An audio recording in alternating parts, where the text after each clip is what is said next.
So, you may be looking at this and thinking, girl, why do you own all these books in a college dorm? That's a great question. A slightly embarrassing one as well.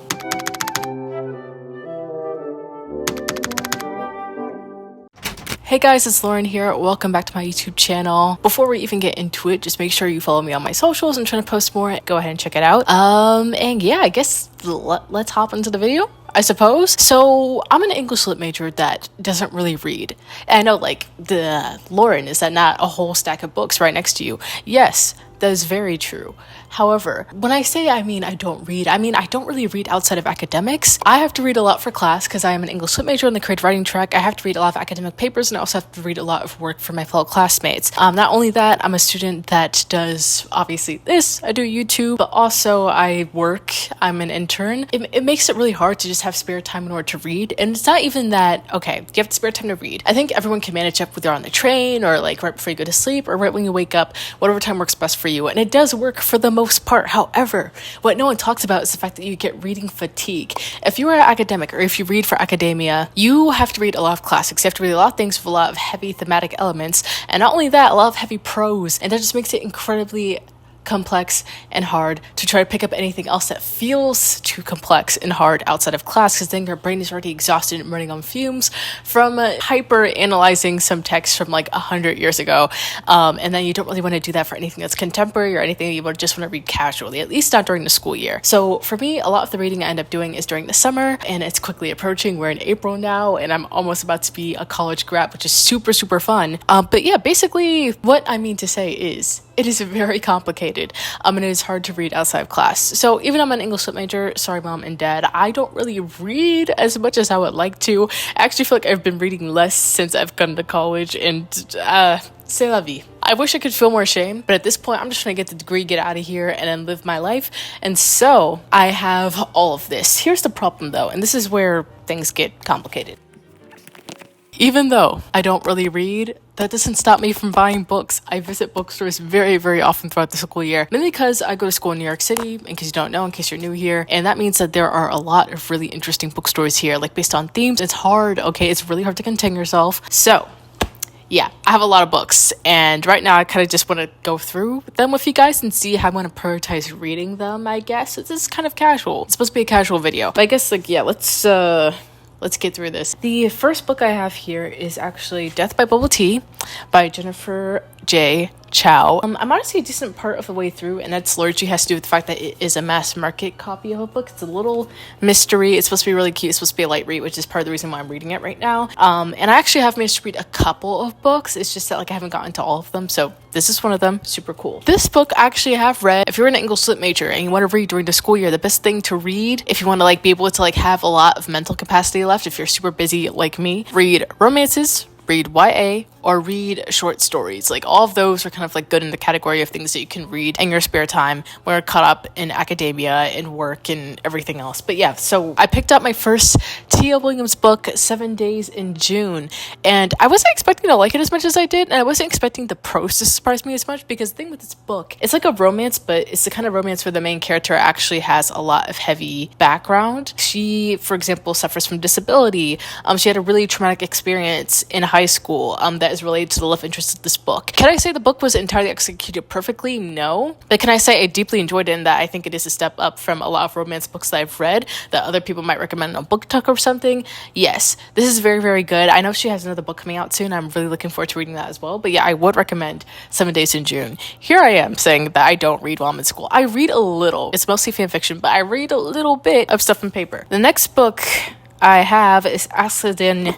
Yes, I had a friend that interned in publishing, and she was able to acquire this book for me. Shout out to you, Claudia. It's a story about basically like friends to lovers. That sounds super interesting. This has been on my TBR since high school. I'm about to graduate from college. That just goes to show how long it's been. Like, I really should be reading more of this. Oh, and the cover is actually cool. I didn't realize there are like houses on this. This is super dope. Okay, I need to, yeah. Yeah, I need to get into this. About a week ago, I went to Harlem in order to go to like this jazz event thing that happened in a bookstore. It was a bookstore in Harlem that basically only had books from Black authors, which is amazing. And I feel like I've never been to a bookstore like that before. So for one, I picked up my first Octavia Butler book, Imago. I think that's how it's pronounced. I know you guys are probably like, girl, what? You're a Black writer and reader and you haven't read Octavia E. Butler. Not only that, I'm a Black writer and reader who loves to write and read fantasy and sci-fi, and I have not read Octavia E. Butler. Here's the thing, y'all. Here's the thing. Look, Kindred and Purple of the Sword have been on my TBR for the longest time, but the thing is, I am very deeply scared of being emotionally scarred. Okay, like I feel like I gotta be in the mental place to be reading something like that, and I've had the impression for some whatever reason that if I read Octavia E. Butler, it's gonna change my brain chemistry in ways that would be scary. But I didn't realize that there were other books that she had written that people just don't hype up as much or people don't know as much, and one of them is Imago. If you've read it, let me know what you think down below, but it just sounded super interesting to me. An alien race who intervened for a purpose of their own to interbreed with humans, raising children they hope will be freed from their parents' flaws. That's super cool to me. I'm sorry to say, I actually have never heard of this author before. Apparently he's a Pulitzer Prize winning author, and I had a couple friends who have read him before, and it is Colson Whitehead. I picked up Sag Harbor, and this basically is a story about this kid who he's basically like tired of his like elite prep school life, and during the summer he ends up visiting this place in the Hamptons where a lot of Black professionals go and congregate together, and it's supposed to be like this really cool experience for this kid. I don't know if it's supposed to be like the kind of experience where it's like, again, life-changing in like a very good way, or life-changing in like a kind of like morally gray way where like you see things in a different light and it's both good and bad. I don't know. Either way, something about the synopsis really resonated with me. I think it's gonna be a really interesting read. Free Lunch by Rex Ogle. And this is really interesting to me because Rex Ogle, this is written from the perspective of like him basically as a middle schooler, and the whole concept is the fact that he was dealing with the fact that he grew up in poverty and the fact that he has to depend so much on these school lunches and basically like not having the right programs to be able to like assist and help him in a time where he grows up with like this kind of abusive single parent home. I think I'm gonna have a ball reading this. I already got through a few pages. This is a book I started and decided to drop because of the same reason I was mentioning before of like I cannot take too much analyzation of what's going on in the plot during the school year. It is Our Share of the Night by Mariana Enriquez, and the thing with this book is I didn't even realize it was like translated fiction when I picked it up. I just thought the synopsis was really interesting, but it is translated from Spanish, which is really cool because most translated fiction I read is like Japanese or Korean or whichever. This is new to me, so I'm super excited. And the story, honestly, the premise is really interesting. It's kind of like a gothic tale that has to do with like ghosts and like kind of like these psychic powers. It's really cool, and from the first 50 pages I've read, it seems really dope. However, it also seems really complicated a little bit, at least like prose wise. I wouldn't say it's like overly complicated, like you can't comprehend it. It's doing some interesting things that I'd want to digest properly when I actually have more spare time and like more like spare brain space in order to do it. Okay, so this book that I'm about to show y'all, I'm kind of embarrassed, I'm not gonna lie. So I picked up Fourth Wing by accident. Sure, Jan. This is the reason why I know we all detest like TikTok, book talk, tables in bookstores, and I get it, I do. But when you don't have them, a stray wanderer such as myself, who was not on TikTok as much previously, would not know that this book was indeed a book talk book and that it was a romantasy instead of a fantasy. I just saw it, look, Fourth Rings, I saw it had dragons in it. And I thought that is perfect for me. I thought this is wonderful. This is exactly what I need. And then I got back and I saw the amount of reviews I had on Goodreads, and I got a really ominous, dark feeling in my stomach.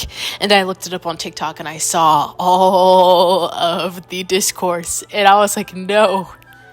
I don't mind it too much, because what if I actually end up liking it? I feel like since the bar is actually like so low, like literally in hell, I think I might end up enjoying it. So I have Fourth Wing. I will let you guys know what I think of this. This is another book I happen to pick up. It is a Neil Gaiman book, which is called, what is this called? It has the hammer on it. What is this? Where did I pick it up? It's a Norse mythology book, alas. Jericho Brown, The Tradition.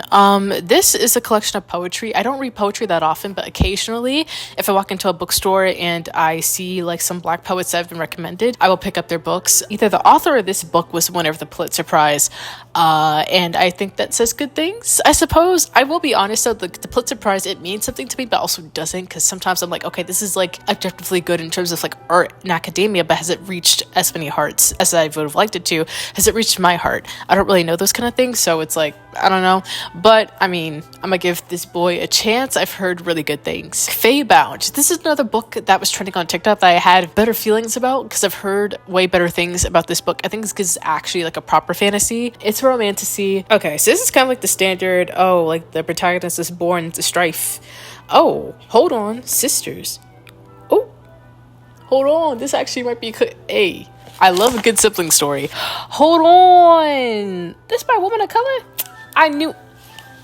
Look, by a Ghanaian author, I knew I had good feelings about this. I knew there was a reason I saw so many good reviews. Okay, I'm very much interested in reading this. This is a book that was also gifted to me by my same friend that we worked in publishing. It's about like an NYU dropout. I think it has something to do with like being in a cemetery. I mean, a New York setting, classic. It's actually surprising how many books I pick up that are based in New York. And I don't know if it's because I buy a lot of books in New York, so they like kind of prioritize the books that take place in the setting that we live in, but the setting that we live in. I sound like a fucking character breaking the fourth wall. Finally, the last one, Chain Gang All-Stars. And this book, it's like about the American prison system, and it's kind of like a thriller book to my understanding. And honestly, again, this is one of those books I picked up, I started reading it, and I was really, really interested. But because I had a feeling it would have heavier content that would require more of my full attention, unless like half-heartedness, like something that I have to sit down and dedicate to reading like a good few hundred pages at a time, I didn't end up finishing it. And I bought it actually before the start of the school year. So this is also probably going to be really high on my TBR. I've heard really great things. And yeah, I guess those are all of my victims of me not reading properly. I've actually read a little bit. Follow me on my Goodreads if you want to see what I've been reading, my recent reviews, everything that I want to read soon. But yeah, I don't know. I guess I'll end it off here. It's pretty much like a casual catch up on what books I've had. This also might be my tentative start to coming back to like booktube-ish, but not quite really. I don't see myself doing that many videos like fully dedicated, at least not that many long form videos fully dedicated to just books that I'm reading, but at least short form you should probably see more of that from me. And then also I will of course like kind of show you bits and pieces of what I'm reading during my regular vlogs, so make sure to subscribe if you're interested in that content, and I'll catch you later. Bye bye.